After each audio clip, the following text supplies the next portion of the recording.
आता ते एकत्र येणार, मुख्यमंत्री कुठे आहेत? देवाभाऊ आल्याशिवाय काय होणार आहे का? देवाभाऊ संभ्रमात नक्की आहेत की ह्या बातम्यामुळे ते संभ्रमात आहेत? हे नक्की काय चाललंय? मी तर इकडं आहे आणि त्यांचे संपर्क हे सगळ्यांशीच चालू आहेत.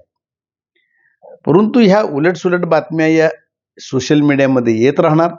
परंतु सगळ्यात महत्त्वाचा हा विषय होऊन बसलेला आहे की कोर्टाचा निर्णय काय लागणार आणि कोर्टाच्या निर्णयानंतर एकनाथ शिंदे शिवसेनेला काय भूमिका घ्यावी लागणार. आज त्यांच्या आमदारांच्या मध्ये सुद्धा मतभेद होते.